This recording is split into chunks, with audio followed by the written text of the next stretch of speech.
মাল্টা চাষে সফল লক্ষ্মীপুরের কৃষি উদ্যোক্তা মাকসুদ আলম। বিস্তারিত জানিয়েছেন সহকর্মী সাইদুল ইসলাম। রয়েছি একটি মাল্টার বাগানে, যেটি লক্ষ্মীপুর সদর উপজেলার টুমচর ইউনিয়নে অবস্থিত। এখানে 2 একরে মাল্টা চাষ করেছেন একজন কৃষক, যার নাম হচ্ছে মাকসুদ আলম। তিনি সফলতার দ্বার প্রান্তে রয়েছেন।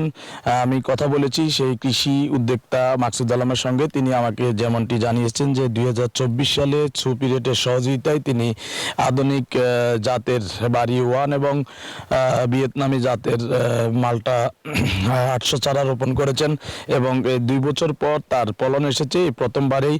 এবং তিনি যেমনটি বলছিলেন যে তার উৎপাদিত মালটা এবার 6 থেকে 7 টন উৎপাদন ব্যাপারে তিনি আশাবাদ ব্যক্ত করেছেন। এবং আমরা দেখতে পাচ্ছি যে প্রতিটি গাছেই আসলে পর্যাপ্ত পরিমাণ এখানে মালটার ফলন এসেছে এবং যেটি তার ঐকান্তিক প্রচেষ্টা এবং দৃঢ় মনোবলের কারণে সম্ভব হয়েছে। আধুনিক যে পদ্ধতিতে এবং সঠিক পরিকল্পনা ও পরিচর্যায় আসলে তিনি সফলতার দ্বার প্রান্তে গিয়েছেন বলে আমাদেরকে জানিয়েছেন।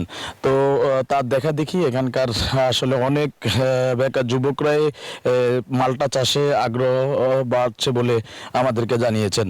তো এইভাবে আসলে পাহাড়ি অঞ্চলে নয়, শুধু সমতল ভূমিতেও মাল্টা চাষ হচ্ছে খুব ভালোভাবে এবং সফলতাও আসছে বলে এখানকার যে কৃষি উদ্যোক্তা রয়েছে সে আমাদেরকে জানিয়েছেন। তো ছিল মাল্টা চাষ নিয়ে আমার কাছে সর্বশেষ। আমি ফিরছি স্টুডিওতে।